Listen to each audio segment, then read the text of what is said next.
it's time to start adapting it to using just a basic Django form, so a pure Django form.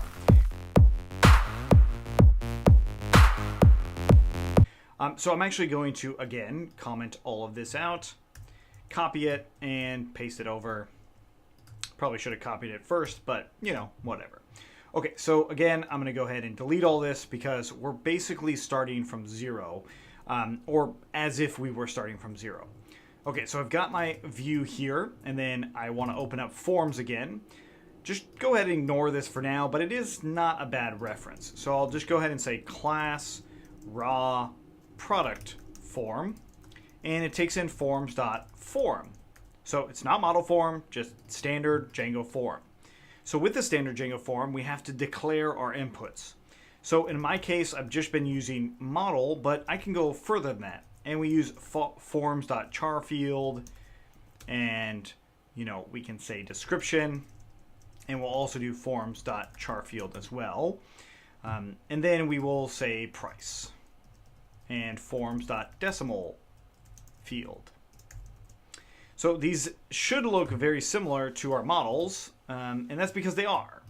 So we've got our decimal field, char field, and we don't actually have text field. So if you try to do text field, it's not going to work. I'll discuss that later, but we'll just do char field. And honestly, if you wanted some reference for that, you just do Django form fields, and it should give you the field types in here. Right, so form fields, all of the various field types are in here. So you can absolutely use any of those, but text field is not there. So these all render out a specific look by default. So if I grab this form, bring it back into my view, or bring it into my new view, not back into it, we have to render out this form. So to render it out, we create an instance of the form. So we'll say form is that. This creates an instance of that form, as you may be familiar with Python and how you create instances from a class. We add that form into our context. Okay, so again, we could say my form here, and then have form there. We're still going off that product create, so back in that HTML, I'm going to get rid of this here and just do form.asp. So this renders it out as paragraph text. So if we save this and take a look there, let's just refresh that page. I can inspect the element and take a look and see that, hey, we've got our form, we've got an action, we have our CSRF middleware token, that security token, we have some p tags in here, and that's as p. There's other ones like as HTML, or no, not as HTML, but as li, or is it ul, something like that. Yeah, there you go. So you can render it out as ul. It is HTML, so as HTML doesn't make sense. But as p is a way to render it out, and now we have a form with some data. So I can add in whatever I like, right, and hit save. Now, naturally, what just happened was we submitted the data to our form here, or at least it seemed like we did. But we didn't. We didn't do anything, right? So this form itself is just rendering out. It's not actually getting any of that data. And that's why we use request.post here. So if I save that just as is and refresh in here, let's just refresh in this page, and I see that now it's giving me these validation errors.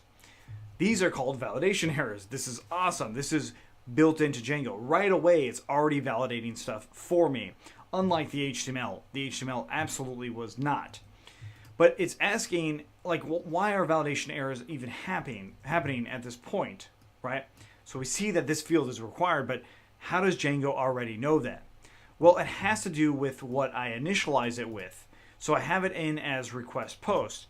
So let's make this work using kind of the long way at first. And we'll say if request.method equals to post, right? So again, that's built into the request object itself that's being passed. So if the method is equal to post, then that's going to be my form. I'll actually use that data in my form. In other words, I'll pass in that request post data as I initialize my form. So I also have to initialize the form by default. So I need a get method for it, and that's where this comes in, right? So I render it for the get method so I can see what it looks like.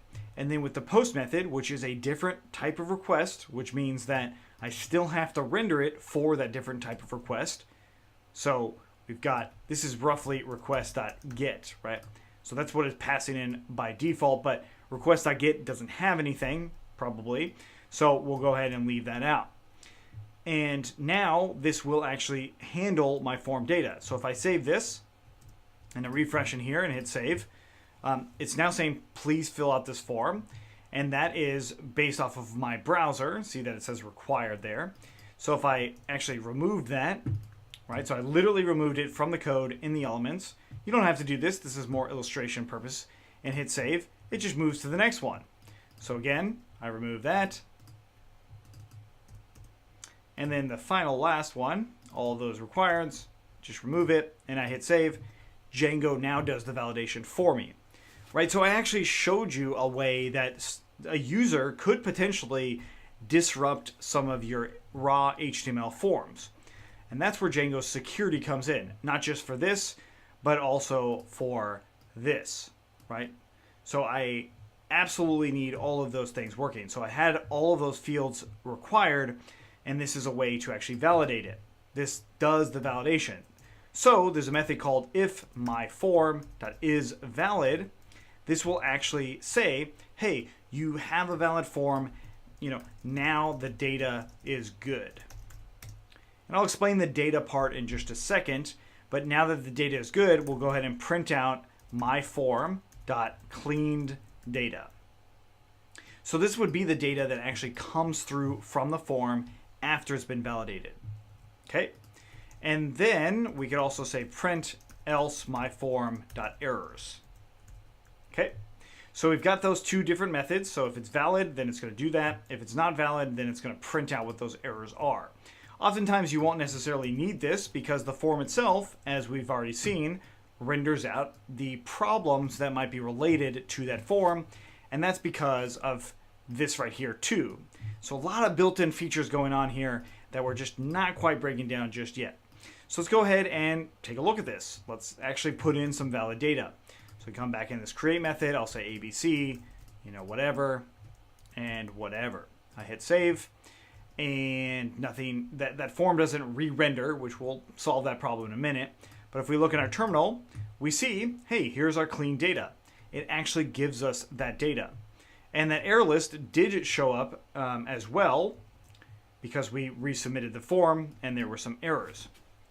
Okay, so what is another thing that we could do that, would potentially cause some problems? What if I change this price field? What if I go to inspect element? Change the type in the actual HTML to text. Right? So now I can actually type out text. I hit save. Hey, it's got to be a number. So that's other built-in validation that our forms actually have. Right? So from this data, let's actually save an object. Let's actually do something that you would end up doing. Right? We've got our product.objects.create. And we have some of that data that's coming through, right? We have a dictionary of this data. And it's doing title, description, and price, right? I named those fields on our form.